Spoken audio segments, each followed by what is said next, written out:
When we think of the rarest Demolition Derby racers, we usually don't think of Fishtail. You know, there's Faregame, who was the rarest until his re-release a couple years ago. You have High Impact, who right now, before her re-release in the next month or so, is pretty much the rarest. Mr. Drippy's up there. They don't do deluxes anymore, so obviously he's going to be quite valuable. But Fishtail as well has sneakily climbed the ranks in terms of price and scarcity. I mean, let's look back. So he debuted in 2017 as a single. So this is his first single release here in 2025 since that initial one in 2017. So a good 8 years there. In late 2017, he got a rare 3-pack release with, I believe, APB and one of the deluxe characters. But I mean, if I were to ask you, where were 3-packs sold? You'd probably be like, well, I don't remember seeing 3-packs at like Target or Walmart. Yeah, because they were sold at like Kohl's stores and other random, slightly obscure department stores like that. He also got one of those rubber tire Demolition Derby releases exclusive to Walmart, but it was only available in Canada. So that kind of sucks. And he also got some obscure 5-pack releases with the T-Bone character and some other Demolition Derby racers. Those were a little bit easier to find, but obviously once those multi-packs dry up, the cars in them are pretty hard to come by. So this is a pretty big deal. On top of that, it's his first time being released from Thailand, so it's a new variant to complete the trio of a Cars 1, Cars 2, and Cars 3 brand new Thailand variant, all in the same case, being Case T. That's the first time that a new Thailand variant from each of the movies was included in a singular case. Guys, trust me, I mean, feel free.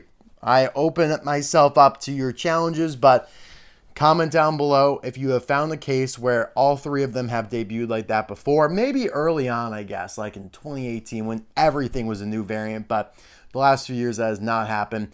Case T, proven to be very difficult, in fact, impossible to obtain in full, like a sealed case to unbox. So that's why we're reviewing these cars just one by one for now, and then hopefully I can get the case to unbox. If not, hopefully I can get all the cars from the case so I can show you what's in them. We can go through all the contents. But I was able to find these at both Target and Walmart in my local area, so really happy about that. Really happy that Fishtail is included in the Walmart version of the case, which is obviously the 12 count, the half version of the case, along with Grem and McQueen with shovel. But Joe Dunn Jackson, Slim Hood are not in that half case, so we got to keep that in mind as well. I love his artwork. It's huge, right? And this is the first time his artwork has ever been included on any of his diecast releases, because obviously in 2017, the artwork was just bland Cars 3.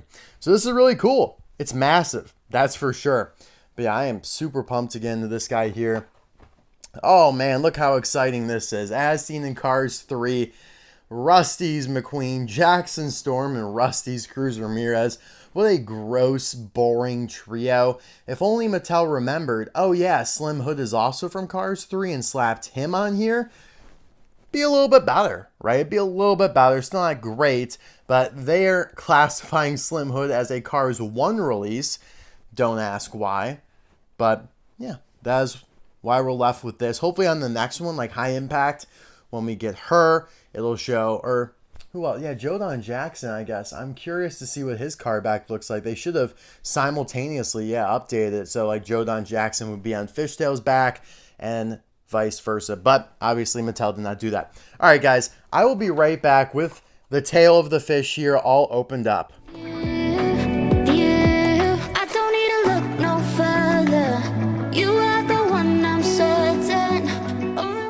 So you guys might be wondering, how does Fishtail get his name? Like, that's kind of a weird term. And yeah, it is, but it actually makes complete sense within how Disney and Pixar went about naming all of the Thunder Hollow Demolition Derby racers. And it's kind of weird to put it in the words, but all of them are pretty much named after bad driving related terms. So for example, T-bone. If you T-bone someone, it means you hit them on the side like this. Kind of similar to like if you broadside someone. Blind spot's another great example. What's a blind spot? Well, when you're driving and you can't see the car kind of angled to the left or right of you because it's in your blind spot, right? It's kind of not in the side view mirror, not in your rear view mirror. Very dangerous. Fishtailing is what happens when you're driving through a slick or wet area and your back of the car kind of goes like this because it looks like a fish's tail fin as it jiggles and jostles back and forth like that. So that is how this guy gets his name. I'm sure they're all just nicknames, right? Like I'm sure Fishtail in Cars 3, in the Cars world, has like a John Smith type of name, but all the Demolition Derby racers have a pretty fun names like that, like Liability over here as well. You know, liability is insurance, a car insurance related thing. You have tailgate. If you're tailgating someone, which is this tailgate? I know I always mix up who is it, tailgate and pile up. Yeah, so a pile up, like a car pile up, tailgate. You're drafting behind someone really close to their rear bumper. All sort of fun stuff. There is Mr. Tail in Cars 3, obviously just a background character. You might hear him grunt or groan or yelch, but yeah, it doesn't have a significant role at all. But I've always liked Fishtail. Like, he's always been one of my favorites in terms of the Demolition Derby, and I'm really glad that he's back. The only problem I have with him, and it's not his fault at all, is that they reused his model, and in fact, the same paint scheme in Cars 3. In fact, let me show you that as well. There's Lou from the Salt Fever episode of Cars on the Road. Exact same body and paint job as Fishtail, just without the decal. So disappointed about that. And then we'll get to this later, but Jason Roadkey is the same model as Fishtail, just not as taily, a little flatter. So yeah, they reused his model a lot in Cars on the Road, but again, like I said, not really his fault or anything like that. So right off the bat here, you can see how they have upgraded the expression by adding the black outliner around his eyes, which I do think is a nice improvement to make it look a little bit more realistic and animated.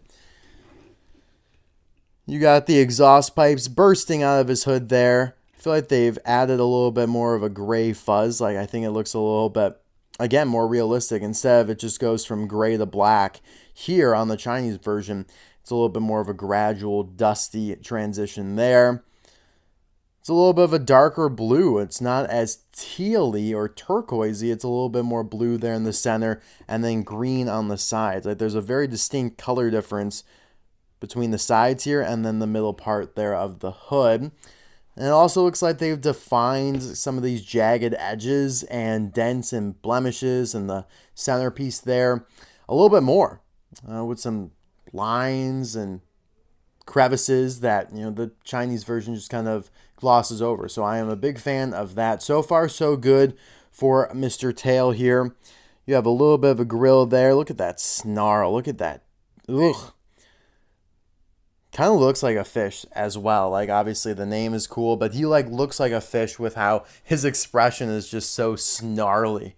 Like, he kind of looks like that really scary fish with the light bulb from Finding Nemo. You guys know what I'm talking about? Yeah, like with the really sharp, gross looking, horrifying teeth with the light coming in front of it. Yeah, you guys know what I'm talking about. It's basically like Mater in the Ghost Light, but if it was a fish and a little uglier. Yeah. Okay, Thailand version on top here. Let's take a look at those tires. So way thicker gray lines there. You can see how much thicker the crosses are than on the Chinese version. And in fact, the wheel there is just completely different. Yeah, the wheels are 100% changed. Yeah, for both the front and back, the wheels, the hubcaps, 100% altered. You have the Wild Bill's kind of sign here on his side, which, like I said, on the hood just looks a little bit more defined. Like, they added a little bit more of a shadow and depth to the rectangle of it. I like that a lot. Wild Bill's really creative with what they did with all the quote-unquote sponsors of the Demolition Derby racers and the paint schemes. Obviously, not making them like Piston Cup copy and paste, but making them more localized and with their communities, restaurants, and other type things like that. And not all of them really have like a definitive sponsor like Fishtail does here with Wild Bill's Racing cones, number 96. It is kind of funny that he has the name Bill on his roof, obviously for Wild Bills, but there is another Demolition Derby racer just named Bill, and we all know who that is. That is the one with the Pixar ball Easter egg on him, who also, yeah, is pretty cool. Kind of underrated at this point. And yep, you have the 96 there. The Thailand version, a lot darker. It looks a little muddy almost in the back part of him here, which is nice. Look how easily it just stacks like that. I love that. Look at the tire just fits into his crevice there perfectly. Makes for a good comparison. All right, Thailand on top, Chinese on the bottom. Pretty similar here on the back, just slightly different paint. How do I put this? Yeah, just patterns of the wear and tear, the weathering. But same idea. Let's not do that though. And yeah, this is an asymmetrical design in which the left side is not a mirror image of the right side, which often is how it is for almost every car ever. But yeah, it's actually different here. The sign's shorter, smaller, and yeah, it just looks a little bit more defined on the Thailand version. I think the Thailand version is going to be the supreme variant here, which would make 2 in a row, because I thought Grem was much improved. I'm really starting to think the same here for Fishtail. I think the colors are a little bit more vibrant, a little bit more contrast. You know, again, like I said, it's more green versus the teal here. Kind of a redder orange as well. I'm a big fan of this variant so far. I've always loved his design and how it's so jagged up toward the top here, and you got the window bars there on the back. So yeah, I mean, this guy was probably a pretty normal looking car until he got bashed in from the back and then stuck 8 exhaust pipes through his hood. And then he obviously he's got the grody expression. All right, let's take a look at the bottom here. 02A, U02A to be specific, means he was produced during the second week of 2025 at the A factory, just like Grem was. So yes, we are getting into 2025 production dates, which is cool. 2024 is long ago now. I mean, it is over 3.5 months ago at this point, nearly. Which is crazy to think that we're already a quarter through 2025. It's flying by. It really is. But yeah, I don't think I would say I dislike the Chinese version, but the Thailand version does a lot of the things better. The only thing I would maybe complain about are the tires and the wheels. Like, the tires look like a little glossy almost, like with the big gray stripes. Looks a little too shiny for me. I love how this Chinese tire looks here in the back left. I think that looks very authentic. And the hubcap looks much better than basically just a hole where you see the axle. So that's the only issue for me, but I think all the other advantages outweigh that one little issue. Now I want to compare him to Jason Roedke, who is one of my favorite releases of last year. He was in my top 10. I'm a big fan.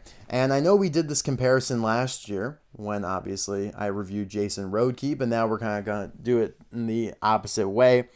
And they are not as similar as we thought. Like I had said earlier, Jason's a little flat, well, a lot flatter because his bumper here is not bashed up. He hasn't been rammed in the rear. At least not yet. Not going to put it past him if that were to happen. I mean, he literally, engages in warfare regularly out in the deserts of God knows where, United States. Where was that? Where do we think the Rumblers episode of Cars on the Road took place? Like, obviously, it's closer to the East Coast than the West Coast because, it was the second to last episode before they got to the East Coast. It was supposed to be a cross-country road trip, but there's nowhere really that looks like that in the East Coast. There's more places I'd say that look like that, like in Arizona, Colorado, like out that way, Nevada. So, yeah, I mean, let me know your best guess, but either way, and that's just why Cars on the Road it's just kind of meh. But yeah, I mean, I think the tires are quite a bit different. They're both treaded, but the fishtails are way thicker. Jason has the mohawk thing going on there as well. And his exhaust pipes are taller, a little bit more spread out. By the way, the exhaust pipes almost look like gills to me. So they really went all in with the fishtail persona here. I love it. The expression and the exhaust pipes looking like gills. So really creative there. And yeah, Jason, although quite similar, I mean, again, he's got the big panel here on the side, which is where the Wild Bill's sign is here on Fishtail. And that's, you know, a little strange to me that he would have those two pieces there. But other than that, I'm cool with it. And yeah, my biggest issue in terms of the reskinning was that Lou that I had shown you from the Assault Fever episode. But yeah, I love Jason. Fishtail looks great here. And that is all I have for you guys for this variant review. There aren't really too many other Demolition Derby racers that are similar to Fishtail. I do not have the rubber tire version loose since, you know, again, like I said, it was only released in Canada. I didn't find it. I do have it, actually, like in the packaging. I might even have two, to be honest with you, but I did not have any reason or motivation to open one up. The accessories included with it were just barrels, like the fire barrels that had already been included with another Demolition Derby rubber tire release. And the only Canadian exclusive Demo Derby release that had a unique sign was the Chester Whipple filter, which also had a unique expression. And on top of that, the really cool bust through N2O Cola sign. So had to open that one, which I believe I did on a live stream long ago. But I had no reason to open Fishtail, and then I think there was like one other car that I think it was Jimbo, maybe, that was also a Canadian exclusive in that packaging, the like second wave that just never made it to the US here, which is why things like NASCAR Chase Racelets scare me, because who knows when / where / if that'll hit any Walmart stores here. I think someone has confirmed that it was found at a USA Walmart, so that's a plus, but I haven't seen any photography of it in a store physically. So once I do, I'll feel a lot better about it. But yeah, some of these like later releases, later waves, I should say, just worry me, because we've seen historically, you know, think back to the endurance racers, that last wave, and there were 4 of them in that wave, got absolutely shafted and now are pretty much extinct. I can't find any online for sale. So even if you had $1 million that you were ready to buy a rocket racer Michael Roeder with, you wouldn't be able to do so. Like, what the hell kind of world do we live in where that ends up being so rare?